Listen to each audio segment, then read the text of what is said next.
Perang Dunia II bukan cuma soal Jerman.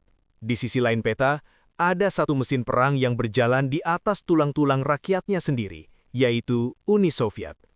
Negara yang menang perang, tapi mengorbankan jutaan jiwanya dengan cara yang bahkan sekutunya sendiri enggan untuk membicarakannya. Hari ini kita bahas tuntas, kenapa Soviet bisa sekejam itu. Kita akan masuk ke 3 lubang gelap yang jarang disorot. Pertama, penderitaan tentara merah, para prajurit yang dipaksa maju dengan peluru di depan dan pistol komandan di belakang. Kedua, unit Strafbat, pasukan hukuman yang dikirim ke garis terdepan layaknya umpan hidup. Dan ketiga, para penghuni Gulag yang bahkan di tengah perang pun tetap membusuk di balik kawat berduri. Video ini adalah konten kompilasi. Buat kalian yang pengen nonton pembahasannya satu persatu secara lebih mendalam, langsung aja cek di home channel ya. Semua video satuannya udah tersedia di sana. Jadi, mari kita mulai.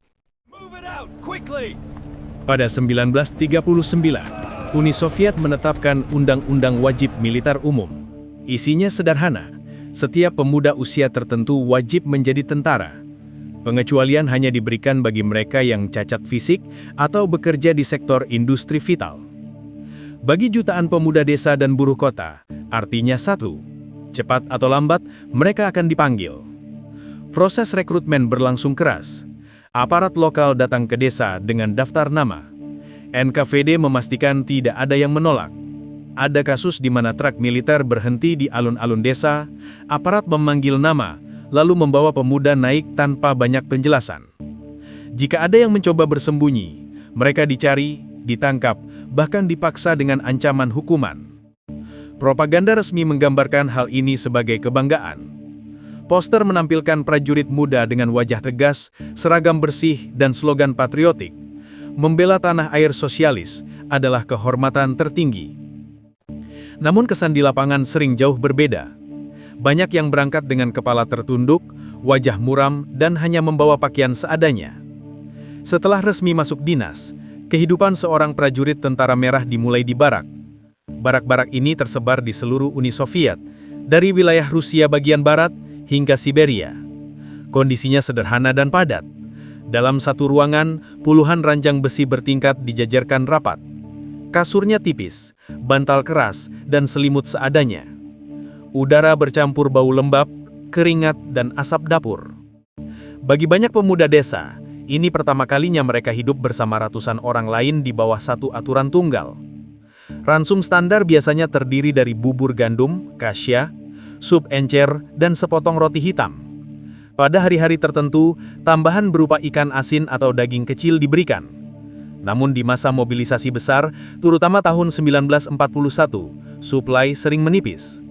Antrean panjang di dapur barak menjadi pemandangan rutin. Meski sederhana, jatah makan ini menjadi bagian penting dari identitas militer Soviet. Makan bersama, dengan porsi yang sama, menegaskan kesetaraan antar prajurit. Pelatihan fisik dimulai sejak pagi.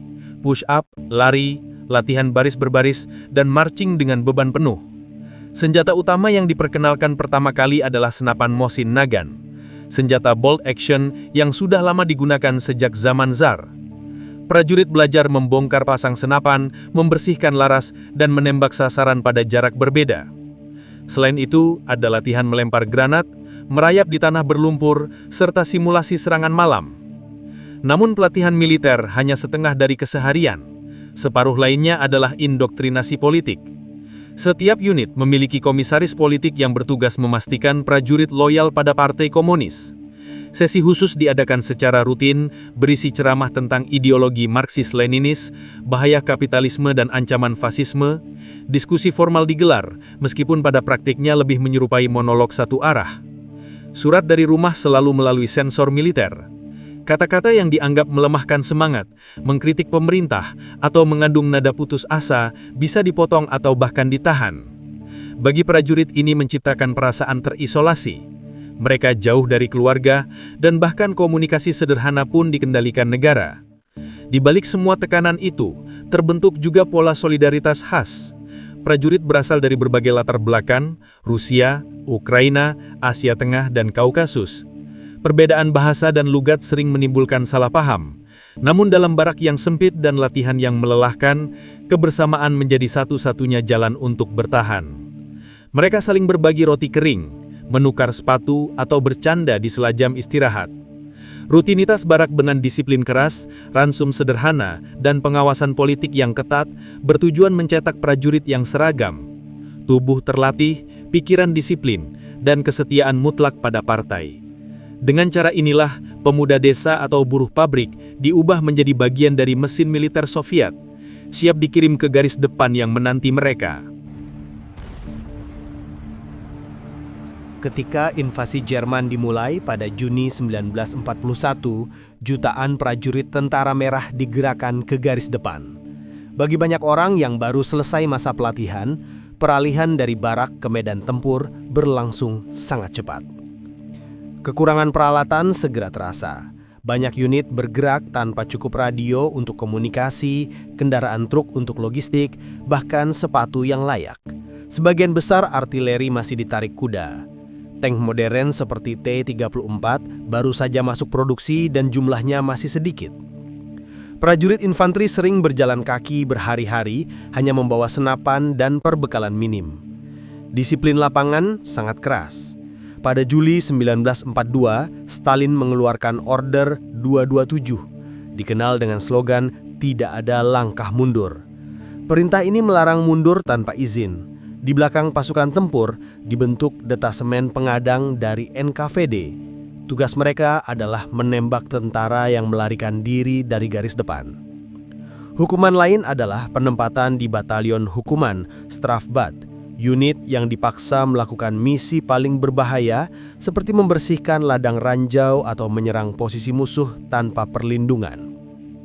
Kondisi parit jauh dari gambaran ideal propaganda. Prajurit tidur di tanah beku, sering basah kuyup oleh hujan atau salju. Kutu dan penyakit kulit menyebar cepat. Ransum tidak selalu sampai. Kadang mereka harus bertahan dengan roti basi atau kentang mentah yang ditemukan di desa sekitar. Air bersih pun terbatas, sehingga banyak yang meminum air parit atau salju cair. Di medan tempur, ketakutan datang dari dua arah. Di depan, pasukan Jerman dengan artileri dan tank yang lebih modern. Di belakang, ancaman ditembak kawan sendiri jika mencoba mundur. Situasi ini membuat banyak prajurit hidup dalam tekanan konstan. Meski begitu, ada elemen yang terus dijaga oleh komando, konsentrasi artileri. Sebelum serangan infanteri, ribuan meriam menembakkan salvo dalam waktu singkat. Suara gemuruh ini menjadi tanda dimulainya operasi besar. Prajurit tahu setelah dentuman berhenti, giliran mereka maju. Pada skala individu, kehidupan sehari-hari di garis depan adalah rutinitas bertahan, menggali parit lebih dalam, memperbaiki senjata dengan peralatan seadanya, dan menunggu perintah serangan. Setiap hari berarti resiko kehilangan kawan di sebelahnya, entah karena peluru musuh atau hukuman dari atasannya. Demikianlah garis depan bagi prajurit Tentara Merah, bukan hanya arena melawan Wehrmacht, itu juga ruang di mana mereka diuji oleh sistem disiplin internal yang keras, logistik yang rapuh, dan kondisi hidup yang minim. Bagi banyak orang, bertahan satu hari lagi sudah menjadi pencapaian. Bagi prajurit Tentara Merah, kemungkinan ditawan musuh selalu membayangi.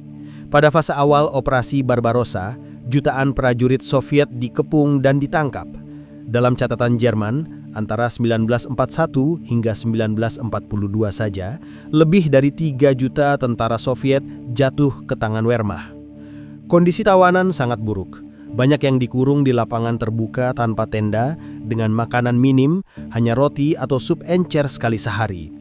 Penyakit, kelaparan, dan eksekusi massal menyebabkan angka kematian sangat tinggi. Diperkirakan sekitar setengah dari seluruh tawanan tentara Soviet meninggal di kamp Jerman. Namun, selamat dari kamp tidak otomatis berarti selamat dalam arti penuh. Saat perang berakhir, semua tawanan Soviet wajib melalui kamp filtrasi NKVD. Proses ini dirancang untuk menyaring siapa yang dianggap tetap setia dan siapa yang dicurigai berkhianat. Hasilnya beragam.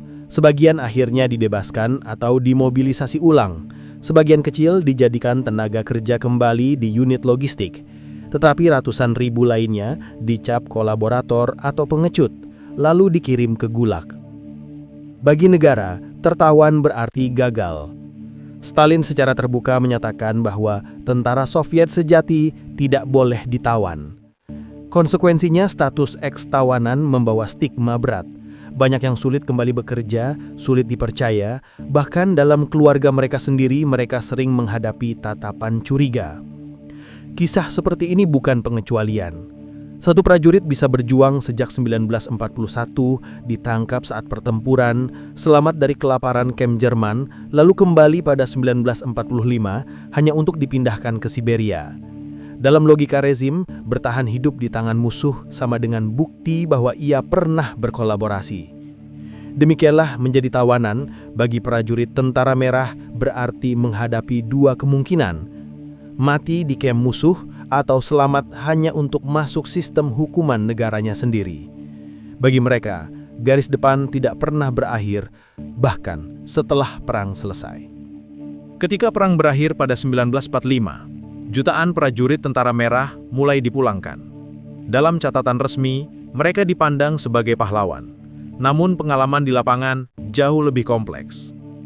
Demobilisasi massal antara 1945 sampai 1948 menghadirkan tantangan besar. Infrastruktur perumahan hancur, ekonomi kacau, dan lapangan kerja terbatas. Banyak prajurit kembali ke kampung halaman hanya untuk menemukan rumahnya rata dengan tanah atau keluarganya mengungsi.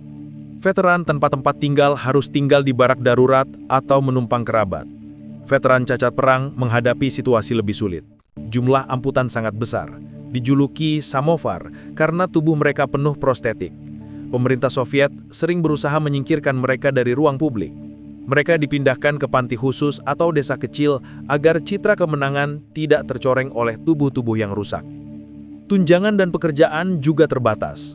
Negara memang menyediakan gaji pensiun dasar bagi veteran, tapi nilainya kecil dibanding kebutuhan sehari-hari. Banyak veteran harus mengantri untuk pekerjaan di pabrik atau kantor pemerintahan, bersaing dengan warga sipil yang juga terdampak perang. Tidak sedikit yang akhirnya menjadi buruh musiman atau pedagang kecil. Bagi eks-tawanan perang, masalahnya lebih berat. Mereka tetap dicurigai sebagai pengkhianat. Meski ada yang dibebaskan melalui kamfiltrasi, stigma sosial sulit hilang. Banyak yang ditolak bekerja di sektor penting atau hidup dengan status bekas tawanan. Sebuah label yang membatasi akses mereka ke karir dan pendidikan. Kontras antara citra resmi dan kenyataan sangat tajam. Di parade kemenangan, Tentara Merah dipuja sebagai penyelamat Eropa, tetapi di keseharian, banyak prajurit hanya berdiri di antrean roti bersama rakyat lain, medali mereka tidak memberi keistimewaan apapun. Dengan demikian, pulang sebagai pahlawan hanyalah narasi di atas kertas. Bagi sebagian besar prajurit, kepulangan berarti menghadapi kelaparan, keterbatasan tempat tinggal, pekerjaan yang tidak pasti, dan bagi sebagian lagi, kecurigaan serta stigma yang menempel seumur hidup. Setelah gelombang demobilisasi pasca 1945, kehidupan prajurit Tentara Merah berlanjut dalam bentuk yang jauh dari citra kemenangan. Mereka yang bertahan hidup dan mencapai usia tua menghadapi realitas baru, pensiun kecil, kesehatan buruk, dan stigma yang melekat. Sistem pensiun memang ada, tapi jumlahnya minim dibanding biaya hidup di kota Soviet pasca perang. Banyak veteran harus mencari pekerjaan tambahan, sementara tubuh mereka sudah lemah akibat luka atau amputasi. Negara menjanjikan prioritas kerja, namun dalam praktiknya, antrean panjang di pabrik dan kantor tetap menjadi penghalang. Trauma fisik dan mental adalah warisan lain. Amputasi, luka tembak, atau penyakit dari tahun-tahun di garis depan membuat banyak veteran tidak bisa bekerja penuh. Alkoholisme merebak sebagai cara melupakan pengalaman perang. Pada tahun 1950-an hingga 1960-an, fenomena ini begitu umum sehingga menjadi stereotip veteran perang di masyarakat Soviet. Pengakuan resmi datang terlambat. Baru pada 1965, tepat 20 tahun setelah kemenangan, pemerintah Soviet menjadikan veteran perang patriotik raya sebagai kelompok yang diperingati secara nasional.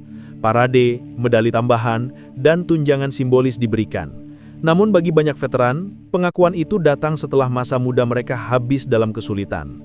Bagi eks-tawanan atau yang pernah menyentuh gulag, hidup pensiun lebih berat lagi. Status mereka tidak hilang begitu saja. Catatan resmi tetap menempel, mempengaruhi akses ke pekerjaan dan pendidikan anak-anak mereka. Meski sebagian akhirnya direhabilitasi pada era Khrushchev, stigma sosial bertahan jauh lebih lama. Pada akhir hidup, Veteran Tentara Merah sering terlihat dengan dada penuh medali di hari peringatan, namun di hari biasa, mereka tetap berdiri dalam antrean panjang untuk roti, minyak, atau daging. Kontras antara simbol penghormatan negara dan keseharian penuh kekurangan menggambarkan paradoks nasib mereka.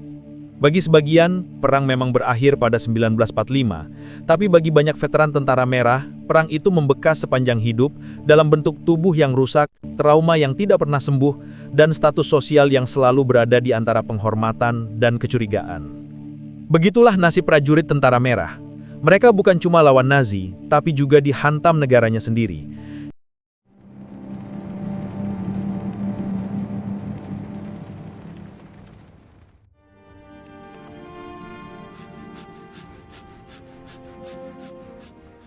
Coba bayangkan sebuah ladang luas yang tertutup salju di Rusia. Di bawah lapisan putih itu, tentara Jerman sudah menanam ribuan ranjau darat. Satu langkah salah, kaki hancur. Satu pijakan berat, tubuh melayang. Bagi tentara Amerika atau Inggris, ladang ranjau adalah hambatan taktis. Mereka akan berhenti. Mereka akan memanggil unit engineer.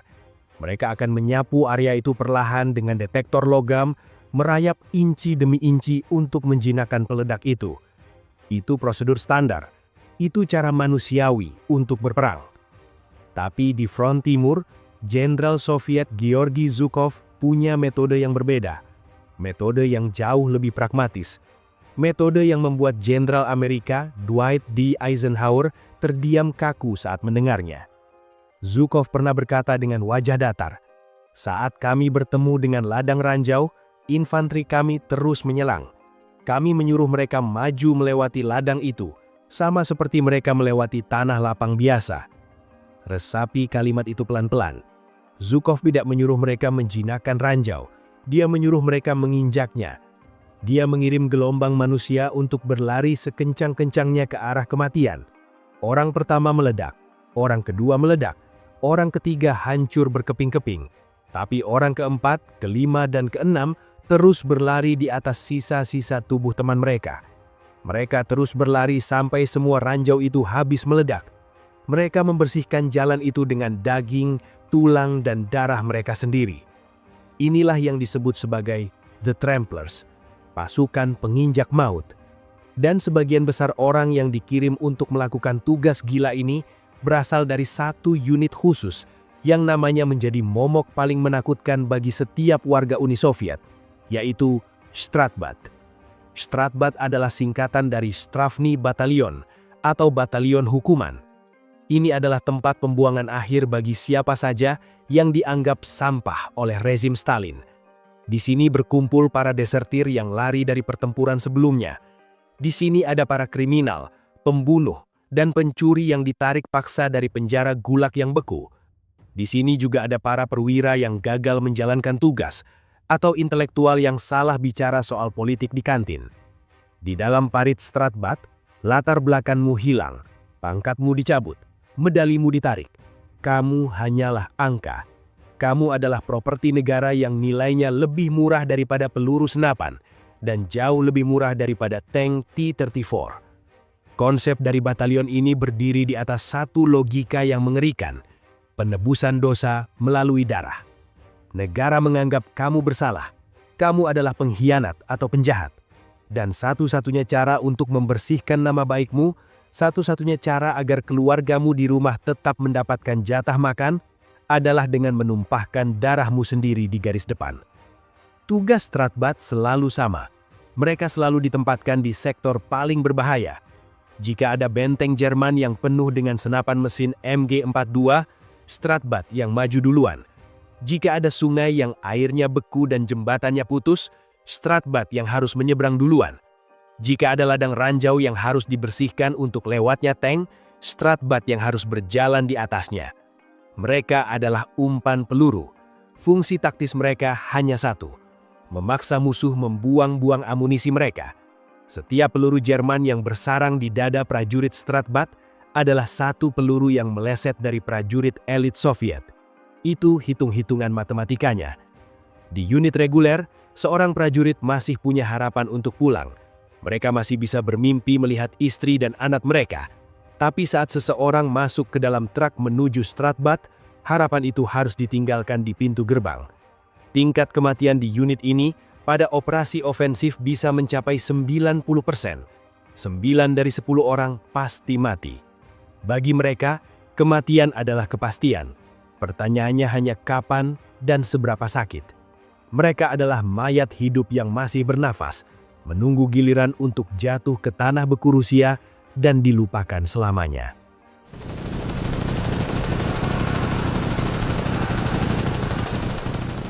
Tahun 1942 menjadi titik terendah bagi Uni Soviet. Tentara Merah hancur lebur di mana-mana. Semangat tempur runtuh total, dan ribuan prajurit memilih membuang senjata lalu lari menyelamatkan diri. Kepanikan menyebar seperti wabah penyakit menular di garis depan. Joseph Stalin melihat kekacauan ini dari Kremlin dengan mata nyalang. Dia sadar pidato patriotik sudah kehilangan taringnya. Dia membutuhkan sesuatu yang lebih keras dan jauh lebih kejam untuk menghentikan gelombang desersi ini. Maka lahirlah perintah nomor 227 yang legendaris itu. Rakyat Rusia mengenalnya dengan sebutan Nishagu Nazad. Artinya sangat sederhana dan mengerikan. Tidak satu langkah pun mundur. Logika di balik perintah ini sangat dingin. Negara membutuhkan rasa takut untuk menciptakan keberanian buatan. Stalin ingin memastikan setiap prajurit Soviet memiliki ketakutan yang jauh lebih besar terhadap komandannya sendiri daripada terhadap musuh di depan mata. Tentara Jerman mungkin bisa membunuhmu, tapi komandanmu sendiri pasti akan mengeksekusimu jika kamu berani berbalik arah. Ketakutan menjadi bahan bakar utama mesin perang Soviet mulai saat itu. Dari perintah brutal inilah Strahd menemukan bentuk sejatinya. Batalion ini menjadi wadah penampungan bagi segala jenis manusia yang dianggap sampah oleh negara. Siapapun yang dianggap pengecut, tidak loyal, atau sekedar sial akan berakhir di sini. Isi parit Strahd sangat beragam dan berbahaya. Kamu akan menemukan dua kelompok manusia yang sangat bertolak belakang dipaksa hidup berdampingan dalam lubang perlindungan yang sempit. Kelompok pertama adalah para tahanan politik atau politicheski. Mereka seringkali adalah mantan perwira yang gagal dalam tugas, intelektual yang dianggap berbahaya, atau warga sipil yang dicurigai tidak setia. Mereka orang-orang terdidik yang nasibnya sedang hancur. Di sebelah mereka duduk kelompok kedua yang disebut Ugolovniki. Ini adalah kriminal murni yang ditarik langsung dari penjara gulag yang keras. Mereka adalah pembunuh, pemerkosa, dan perampok sadis. Negara memberi mereka senapan dan menyuruh mereka bertempur demi ibu pertiwi. Situasi ini menciptakan neraka tersendiri di dalam barak. Para kriminal sering menindas tahanan politik dengan brutal. Hukum rimba berlaku mutlak di antara sesama prajurit hukuman. Mereka harus waspada dari peluru Jerman dari depan dan pisau teman sendiri dari samping. Tekanan mental ini menghancurkan sisa-sisa kewarasan mereka bahkan sebelum pertempuran dimulai. Satu-satunya jalan keluar dari Strahd adalah melalui konsep yang disebut iskupit krovyu. Istilah ini memiliki arti harfiah, menebus dengan darah. Negara menawarkan satu transaksi yang sangat sederhana namun mengerikan kepada para prajurit ini.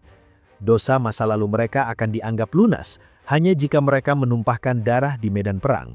Status sebagai sampah masyarakat baru akan dicabut saat tubuh mereka tertembus peluru atau terkena pecahan mortir. Aturan mainnya sangat jelas dan tanpa kompromi. Jika seorang prajurit gugur dalam pertempuran, dosanya dianggap lunas dan keluarganya berhak menerima pensiun negara. Jika dia terluka parah dan harus dievakuasi ke rumah sakit, dosanya juga dianggap lunas. Setelah sembuh, dia akan dikembalikan ke unit reguler dengan pangkat dan haknya yang pulih kembali. Kondisi ini menciptakan sebuah paradoks psikologis yang gila. Selamat tanpa luka sedikit pun setelah pertempuran sengit justru menjadi kutukan bagi prajurit Strahd. Mereka yang berhasil bertahan hidup tanpa goresan sedikit pun setelah pertempuran sengit harus kembali ke garis depan. Mereka wajib terus bertempur sampai darah mereka benar-benar tumpah. Oleh karena itu, banyak prajurit justru berharap terkena tembakan. Sebuah peluru di kaki atau bahu terasa seperti hadiah yang sangat berharga. Rasa sakit fisik menjadi satu-satunya tiket emas menuju kebebasan dan pengampunan dosa. Penderitaan mereka semakin lengkap dengan taktik brutal yang sering dipakai para komandan Soviet. Salah satunya yang paling terkenal adalah taktik reconnaissance by fire atau pengintaian dengan tembakan. Para jenderal seringkali buta terhadap posisi persembunyian senjata berat Jerman. Hutan lebat atau reruntuhan kota menyembunyikan senapan mesin dan meriam anti-tank musuh. Alih-alih mengirim pasukan pengintai elit secara diam-diam, mereka memilih cara yang lebih kasar dan cepat. Mereka mengirim satu kompi penuh Stratbat untuk berlari menyerbu ke lapangan terbuka di siang bolong. Tujuannya murni untuk memancing reaksi musuh. Jerman akan panik melihat serbuan manusia dan mulai menembak. Saat itulah posisi senjata Jerman terungkap. Cahaya dari moncong senapan mesin dan asap meriam memberitahu artileri Soviet di mana target mereka. Prajurit Stratbat sadar betul akan peran mereka dalam skenario ini. Mereka hanyalah umpan hidup yang bernapas. Tubuh mereka sengaja disodorkan untuk dihancurkan agar posisi musuh terlihat di peta. Artileri Soviet kemudian akan menghujani posisi Jerman itu dengan ledakan dahsyat, tepat setelah gelombang Stratbat habis terbantai di tanah lapang. Nyawa mereka ditukar secara langsung dengan koordinat target.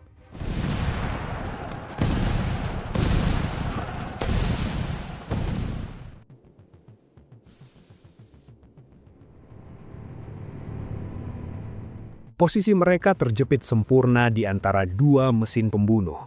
Di depan mata berdiri benteng pertahanan Jerman yang kokoh dengan laras senapan mesin MG42 yang siap memuntahkan ribuan peluru. Di belakang punggung berbaris pasukan NKVD dengan seragam rapi dan perut kenyang. Pasukan garis belakang ini dikenal sebagai Zagrado Triadi atau Blocking Detachments.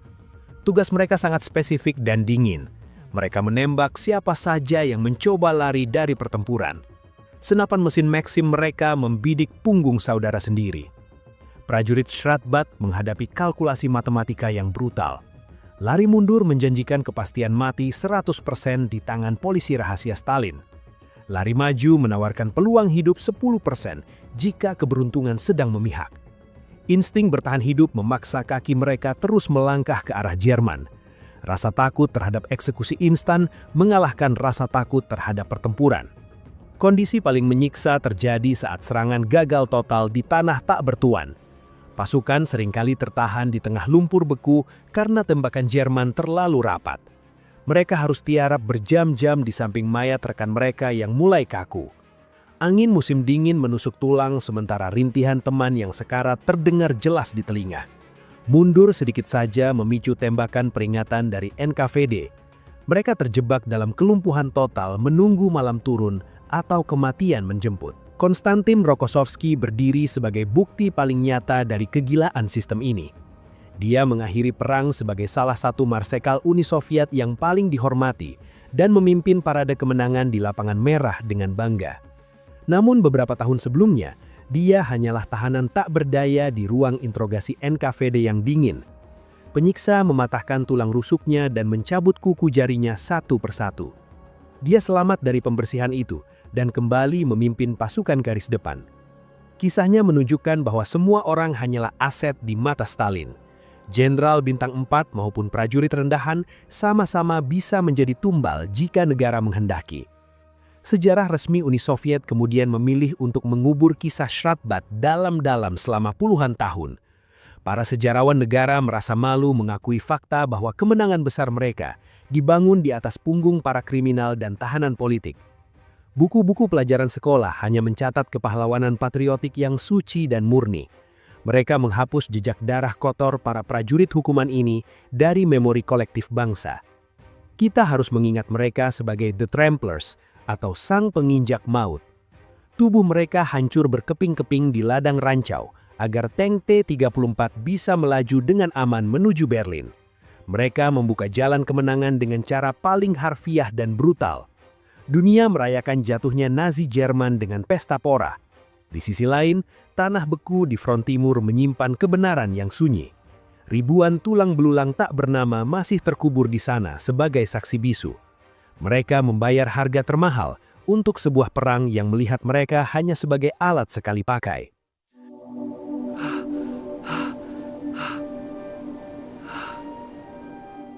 Perang akhirnya usai. Bendera merah berkibar di atas reruntuhan Berlin. Uni Soviet merayakan kemenangan ini dengan pesta kembang api dan parade militer megah di lapangan merah. Para jenderal menerima medali emas di dada mereka. Pasukan elit berbaris dengan kepala tegak di depan Stalin. Namun nasib para veteran Shratbat tetap berada dalam bayang-bayang. Unit mereka dibubarkan secara diam-diam. Arsip militer seringkali mencatat mereka sebagai infanteri biasa atau bahkan menghapus catatan layanan mereka sepenuhnya. Mereka pulang ke rumah membawa luka fisik permanen dan trauma mental yang berat. Stigma sebagai mantan narapidana atau pengkhianat terus menempel di jidat mereka seumur hidup. Keluarga mereka tetap hidup dalam kemiskinan dan rasa malu. Negara yang mereka selamatkan memilih untuk memalingkan muka.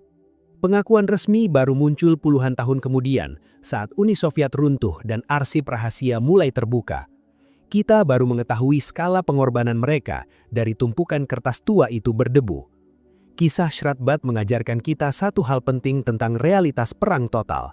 Kemenangan besar seringkali berdiri di atas tumpukan mayat yang tak diinginkan. Di balik setiap strategi jenius para jenderal, selalu ada ribuan nyawa tak bernama yang digiling habis oleh mesin perang. Mereka adalah hantu-hantu sejarah yang menolak untuk diam.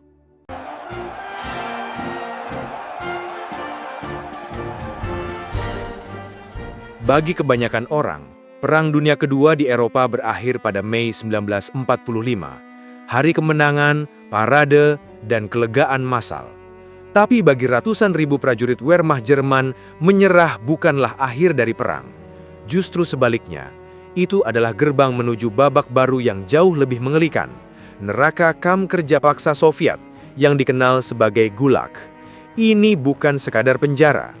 Ini adalah sebuah sistem. Sebuah mesin penderitaan yang dirancang untuk menguras tenaga, menghancurkan jiwa, dan mengeksploitasi musuh yang telah kalah hingga titik darah penghabisan. Skalanya sangat masif. Setelah bencana militer di Stalingrad pada awal 1943, lebih dari 90.000 tentara Jerman ditawan. Dari jumlah itu, hanya sekitar 5.000 yang pada akhirnya akan melihat tanah air mereka lagi, bertahun-tahun kemudian. Sisanya lenyap ditelan oleh luasnya daratan Soviet. Ini adalah kisah mereka, kisah tentang apa yang terjadi setelah senjata diturunkan. Konteks penangkapan ini sangat penting untuk dipahami. Di front timur, terutama setelah Stalingrad, Angkatan Darat Jerman mengalami keruntuhan moral dan logistik yang luar biasa. Puluhan ribu prajurit, yang tadinya merupakan bagian dari mesin perang paling ditakuti di dunia, kini menyerah secara massal. Mereka kelaparan, menderita radang dingin, dan kehabisan amunisi. Di sisi lain, tentara merah Soviet yang baru saja meraih kemenangan bersejarah, tiba-tiba dihadapkan pada masalah logistik yang tak terduga. Apa yang harus dilakukan dengan lautan tawanan ini? Bagi Soviet, para tawanan ini memiliki dua identitas. Pertama, mereka adalah musuh fasis yang telah menghancurkan negara mereka dan membunuh jutaan rakyatnya. Kebencian dan keinginan untuk balas dendam tentu saja ada. Tapi yang kedua, dan ini jauh lebih pragmatis dari sudut pandang negara, mereka adalah sumber tenaga kerja gratis yang sangat besar. Sebuah rampasan perang dalam bentuk manusia yang bisa dimanfaatkan untuk membangun kembali Uni Soviet yang telah luluh lantak. Perjalanan menuju Gulag adalah filter kematian pertama. Para tawanan ini, termasuk karakter komposit kita, Sersan Schmidt, seorang veteran zirah yang selamat dari neraka Stalingrad, dikumpulkan dan dipaksa berjalan kaki puluhan kilometer di tengah musim dingin yang membekukan. Ini adalah barisan kematian pertama mereka. Mereka yang terlalu lemah, terluka, atau tidak bisa lagi berjalan, akan ditinggalkan begitu saja untuk mati di salju, atau terkadang ditembak oleh penjaga yang tidak mau direpotkan. Setelah mencapai stasiun kereta terdekat, mereka akan dijejalkan ke dalam gerbong-gerbong ternak. Bayangkan 100 orang atau lebih dimasukkan ke dalam satu gerbong kayu yang gelap, tanpa ventilasi, tanpa toilet, dan tanpa ruang untuk duduk. Perjalanan ini bisa memakan waktu berminggu-minggu, melintasi ribuan kilometer menuju kam-kam yang tersebar di seluruh Siberia, Kazakhstan, atau pegunungan Ural. Makanan dan air hampir tidak ada. Satu ember air dan beberapa potong roti kering harus dibagi untuk 100 orang. Disentri merajalela. Mayat-mayat teman mereka yang meninggal di perjalanan akan tetap berada di dalam gerbong hingga pemberhentian berikutnya. Ribuan prajurit Jerman mati, bahkan sebelum mereka sempat melihat gerbang Gulag. Bagi Sersan Schmidt dan mereka yang berhasil selamat dari perjalanan maut itu, Gulag menyambut mereka bukan dengan tembok tinggi, tapi dengan rutinitas kerja paksa yang monoton dan mematikan. Kehidupan harian di kamp adalah suatu perhitungan matematis yang kejam, di mana output kerja selalu lebih besar dari input energi yang diberikan. Pekerjaan mereka bervariasi tergantung lokasi kamp. Ada yang dikirim ke tambang batu bara atau biji besi di pegunungan Ural, bekerja di terowongan gelap yang sempit dan berbahaya, dengan resiko runtuh setiap saat. Ada yang dikirim untuk penebangan kayu atau logging di hutan-hutan Siberia, menebang pohon-pohon raksasa dengan gergaji tangan primitif di tengah suhu minus 30 derajat Celcius. Ada pula yang dipaksa menjadi buruh konstruksi, membangun rel kereta api, pabrik, atau bahkan kota-kota baru dari nol, seringkali hanya dengan sekop dan gerobak dorong. Setiap hari mereka harus memenuhi kuota kerja yang tidak realistis. Gagal mencapai kuota, berarti jatah makanan mereka akan dipotong, sebuah hukuman mati yang diperlambat. Dan soal makanan, ini adalah instrumen penyiksaan utama. Ransum harian mereka dirancang untuk membuat mereka tetap hidup, tapi hanya nyaris. Sarapan mungkin hanya semangkuk bubur jelai encer atau kasya, makan siang di tempat kerja adalah beberapa potong roti hatam yang keras dan lembab. Makan malam, jika beruntung, adalah sup kubis encer. Secara total, asupan kalori mereka mungkin hanya sekitar 1.200 hingga 1.500 kalori sehari. Padahal, pekerjaan fisik seberat itu membutuhkan setidaknya 3.000 hingga 4.000 kalori. Hasilnya adalah defisit kalori yang kronis. Secara taktis, ini adalah bentuk kematian massal yang paling efisien dari sudut pandang Soviet. Para tawanan perlahan-lahan mengkanibal tubuh mereka sendiri. Otot mereka menyusut, lemak mereka hilang, dan tubuh mereka berubah menjadi kerangka berjalan. Tempat tinggal mereka tidak lebih baik. Barak-barak kayu yang penuh sesak, seringkali tanpa pemanas yang memadai. Mereka tidur berdesakan di atas ranjang kayu bertingkat tanpa kasur. Kutu dan serangga lainnya merajalela, menyebarkan penyakit. Seragam Wehrmacht Jerman yang dirancang untuk perang di Eropa sama sekali tidak berguna melawan musim dingin Siberia. Banyak yang hanya memiliki satu set pakaian yang sama selama bertahun-tahun, compang-camping dan penuh lubang.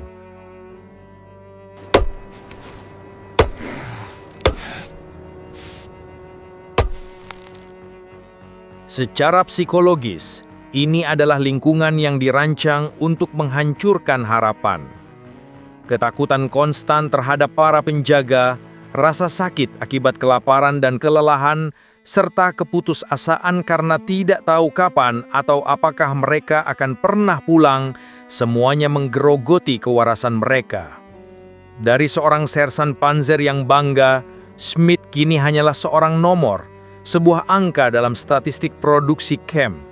Dengan kondisi seperti itu, kematian adalah teman sehari-hari di Gulag. Angka kematian di tahun-tahun awal penawanan, terutama antara 1943 hingga 1945, sangatlah tinggi. Tubuh para tawanan yang sudah lemah akibat pertempuran dan perjalanan tidak memiliki pertahanan terhadap penyakit.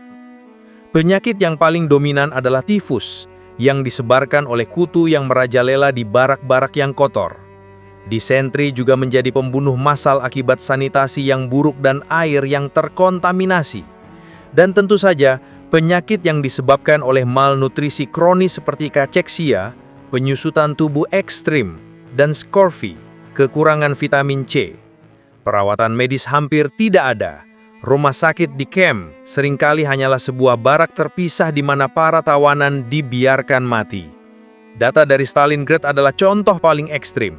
Dari 90.000 tawanan yang memulai perjalanan mereka, puluhan ribu tewas di bulan-bulan pertama saja. Secara keseluruhan, dari sekitar 3 juta prajurit Jerman yang ditawan oleh Uni Soviet selama perang, diperkirakan lebih dari 1 juta di antaranya tewas di dalam tahanan.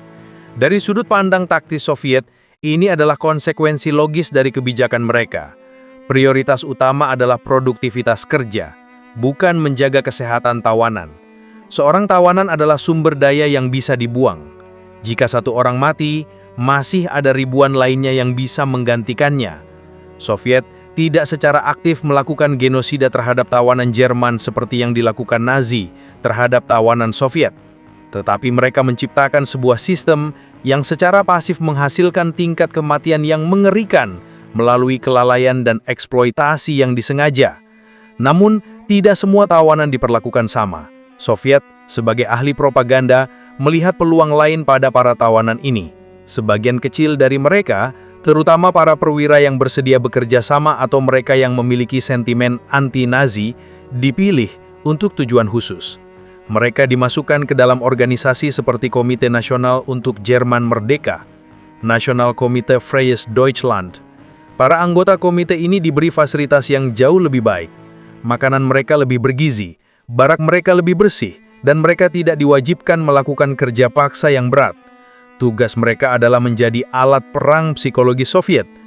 Mereka dipaksa untuk membuat siaran radio yang ditujukan ke garis depan Jerman, membujuk rekan-rekan mereka untuk menyerah. Mereka menulis pamflet-pamflet anti-Hitler dan menyebarkan pesan bahwa perlawanan adalah sia-sia. Bagi Soviet, ini adalah cara yang cerdas untuk mengikis moral pasukan Wehrmacht dari dalam. Namun di dalam camp, keberadaan komite ini menciptakan perpecahan dan konflik. Mayoritas tawanan yang hidup dalam penderitaan memandang anggota komite ini sebagai pengkhianat atau Kameradenschwein, babi kawan. Kesenjangan perlakuan ini memicu kebencian dan ketidakpercayaan yang secara tidak langsung juga menguntungkan para penjaga Soviet karena mencegah para tawanan bersatu. Di tengah sistem yang dirancang untuk menghancurkan mereka, bagaimana mungkin ada yang bisa bertahan hidup? Jawabannya terletak pada adaptasi dan strategi kecil sehari-hari. Bertahan hidup di Gulag bukan lagi soal kekuatan fisik semata. Banyak prajurit muda dan kuat yang justru mati lebih dulu karena mereka tidak bisa beradaptasi. Sebaliknya, mereka yang bertahan adalah yang paling cerdik dan paling mampu membangun jaringan sosial. Sebuah ekonomi pasar gelap yang rumit tumbuh di dalam camp. Sepotong roti tambahan bisa ditukar dengan sebatang rokok, yang kemudian bisa ditukar dengan sepasang sarung tangan bekas yang lebih hangat. Para tawanan belajar menyelundupkan makanan dari dapur atau mengakali kuota kerja mereka agar tidak terlalu menguras tenaga. Solidaritas juga menjadi kunci. Memiliki seorang kamerat atau teman dekat bisa menjadi penentu antara hidup dan mati. Mereka akan saling berbagi jatah makanan yang sedikit, saling menjaga saat salah satu sakit, atau saling mengingatkan agar tidak kehilangan harapan. Upaya melarikan diri memang ada, tetapi hampir semuanya berakhir dengan kegagalan. Gulag seringkali berada di tengah-tengah wilayah antah berantah. Kabur dari camp hanyalah awal dari perjalanan mustahil ribuan kilometer melewati hutan belantara atau stepa beku, tanpa makanan dan dengan penduduk lokal yang seringkali memusuhi mereka. Mayoritas yang mencoba kabur akan mati karena kelaparan dan kedinginan, atau ditangkap dan dieksekusi. Analisis tentang survival di Gulag menunjukkan sebuah kebenaran universal. Dalam kondisi paling ekstrim, yang bertahan bukanlah yang terkuat, melainkan yang paling mampu beradaptasi, berkolaborasi, dan tidak pernah kehilangan akal. Ketika perang di Eropa akhirnya berakhir pada Mei 1945, Sersan Smith dan ratusan ribu tawanan lainnya mengira penderitaan mereka akan segera berakhir. Mereka salah besar. Bagi Uni Soviet, berakhirnya perang hanya berarti dimulainya proyek raksasa, rekonstruksi negara. Dan siapa lagi tenaga kerja gratis yang lebih baik untuk melakukan itu selain para pria yang telah membantu menghancurkannya? Ratusan ribu tawanan Wehrmacht tidak dibebaskan. Mereka tetap ditahan, status mereka berubah dari tawanan perang menjadi tenaga kerja reparasi. Repatriasi atau pemulangan tawanan terjadi secara sangat lambat dan seringkali digunakan sebagai alat tawar-menawar politik oleh Stalin di awal Perang Dingin. Gelombang-gelombang kecil mulai dipulangkan pada akhir 1940-an. Namun, pemulangan besar-besaran baru benar-benar terjadi setelah kematian Stalin. Pada tahun 1955, 10 tahun penuh setelah perang berakhir, Kanselir Jerman Barat Konrad Adenauer melakukan kunjungan bersejarah ke Moskow. Hasil dari negosiasi tersebut adalah pembebasan ribuan tawanan terakhir yang masih tersisa. Bayangkan pemandangan itu. Para Spätheimkehrer atau mereka yang pulang terlambat akhirnya kembali ke Jerman. Mereka bukan lagi prajurit muda berusia 20-an, mereka adalah pria-pria paruh baya yang hancur, dengan wajah yang jauh lebih tua dari usia mereka, tubuh yang kurus kering, dan tatapan mata kosong yang menyimpan kengerian 1 dekade di Gulag. Mereka kembali ke dunia yang sama sekali berbeda, ke Jerman yang terbelah dua, ke keluarga yang mungkin sudah menganggap mereka tewas. Gulag telah secara efektif memperpanjang trauma perang Jerman jauh setelah tembakan terakhir dilepaskan. Jadi, seberapa apa hidup tentara Wehrmacht saat ditawan di Gulag? Hidup sebagai prajurit di front timur memang sudah keras, tapi setelah mereka menyerah, hidup mereka turun ke level paling rendah yang bisa dibayangkan. Kisah mereka adalah pengingat yang brutal bahwa perang tidak berhenti ketika senjata diturunkan. Gema penderitaannya terus berlanjut selama bertahun-tahun, bahkan puluhan tahun, dalam keheningan kam-kam yang terlupakan dan dalam trauma yang dibawa pulang oleh segelintir orang yang berhasil selamat. Ini bukanlah untuk membangkitkan simpati pada ideologi yang mereka perjuangkan, tetapi untuk melihat sisi manusiawi yang tragis di dalam salah satu episode paling kelam dalam sejarah. Karena pada akhirnya, perang selalu menuntut korban. Dan seringkali korban terbesarnya adalah mereka yang berhasil bertahan hidup. Sejarah Soviet di Perang Dunia II bukan cuma soal kemenangan di Stalingrad atau Berlin. Di balik semua itu, ada jutaan nyawa yang hancur bukan oleh peluru musuh, tapi oleh sistem yang mereka sendiri hidupi. Tentara Merah yang maju tanpa pilihan, Strafbat yang dikorbankan tanpa nama, tahanan Gulag yang terlupakan bahkan oleh sejarah. Itulah harga yang dibayar Soviet untuk menang. Gimana menurut kalian? Tulis di kolom komentar ya. Dan kalau konten kayak gini worth it buat kamu, jangan lupa like videonya biar makin banyak orang yang tahu sisi sejarah yang sering dikubur ini. Subscribe Kopro Gondrong dan aktifin notifikasinya, karena kita bakal terus gali cerita-cerita perang yang jarang kamu dengar di tempat lain. Share ke teman kamu yang doyan sejarah atau yang perlu tahu bahwa perang selalu punya dua sisi gelap. Sampai jumpa di video berikutnya.